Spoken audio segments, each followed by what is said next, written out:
Hi, boys. This is Exploring Insects, Week 9. This chapter is entitled The Kettle. Now, that day, Mother Ambroisine was very tired. She had taken down from their shelves kettles, saucepans, lamps, candlesticks, casseroles.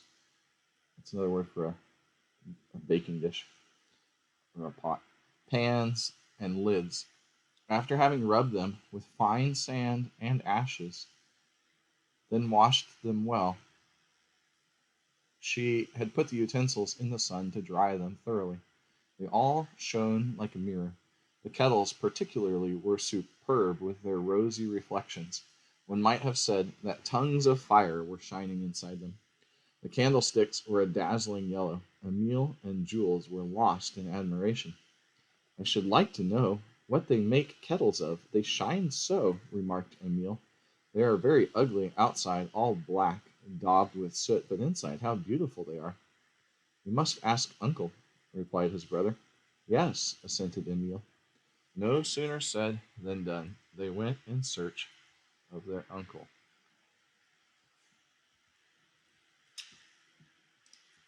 He did not have to be entreated. He was happy whenever there was an opportunity to teach them something. Kettles are made of copper, he began. And copper? Asked Jules. Copper is not made. In certain countries it is found already made, mixed with stone. It is one of the substances that is not in the power of man to make. We use these substances as God has deposited them in the bosom of the earth for purposes of human industry, but all our knowledge and all our skill could not produce them. In the bosom of the mountains, where copper is found, they hollow out galleries which go down deep into the earth. There, workmen, called miners, with lamps to light them, attack the rock with great blows of the pick, while others carry the detached blocks outside. These blocks of stone in which copper is found are called ore. In furnaces made for the purpose, they heat the ore to a very high temperature. The heat of our stove, when it is red hot, is nothing in comparison. The copper melts, runs, and is separated from the rest. Then, with hammers of enormous weight set in motion by a wheel turned by water, they strike the mass of copper which, little by little, becomes thin and is hollowed into a large basin. The coppersmith continues the work. He takes the shapeless basin and with little strokes of the hammer fashions it on the anvil to give it a regular shape. That is why coppersmiths tap all day with their hammers, commented Jules. I had often wondered when passing their shops why they made so much noise, always tapping without any stop. They were thinning the copper, shaping it into saucepans and kettles. Here, Emile asked, when a kettle is old, has holes in it, and can't be used, what did they do with it? I heard Mother Ambrosine speak of selling a worn-out kettle. It is melted, and another new kettle made out of the copper, replied Uncle Paul. Then the copper does not wear away? It wears away too much, my friend. Some of it is lost when they rub it with sand to make it shine. Some of it is lost, too, by the continual action of the fire. But what is left is still good. Mother Ambroisine also spoke of recasting a lamp which had lost a foot. What are lamps made of?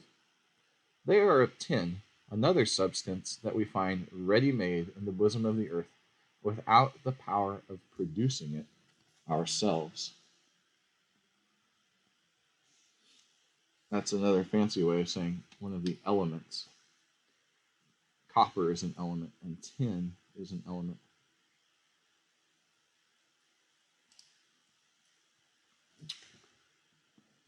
Here's a pretty picture of different things made out of metal.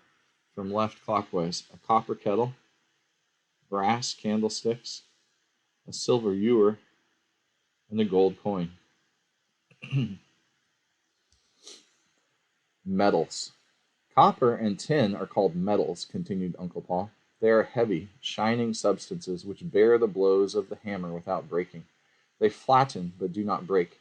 There are still other substances which possess the considerable weight of copper and tin, as well as their brilliancy and resistance to blows. All these substances are called metals. Then lead, which is so heavy, is a metal too? Asked Emile. Iron also? Silver and gold? Queried his brother. Yes, these substances and still others are metals. All have a peculiar brilliancy called metallic luster, but the color varies. Copper is red, gold, yellow, silver, iron, lead, tin, white, with a very slightly different shade from one another. The candlesticks Mother Ambrosine is drying in the sun, said Emile, are a magnificent yellow, and so shiny they dazzle. Are they gold? No, my dear child, your uncle does not possess such riches. They are brass. To vary the colors and other properties of the metals, instead of always using them separately, they often mix two or three together, or even more. They melt them together, and the whole constitutes a sort of new metal, different from those which enter into its composition. Thus, in melting together copper and a kind of white metal called zinc, the same as the garden watering pots are made of, they obtain brass, which has not the red of copper nor the white of zinc, but the yellow of gold. The material of the candlesticks is, then, made of copper and zinc together. In a word, it is brass and not gold, in spite of its luster and yellow color. Gold is yellow and glitters, but all that is yellow and glitters is not gold. At the last village fair they sold magnificent rings whose brilliancy deceived you. In gold they would have cost a fine sum. The merchant sold them for a sou. They were brass. How can they tell gold from brass, since the color and luster are almost the same? Asked Jules. By the weight, chiefly. Gold is much heavier than brass.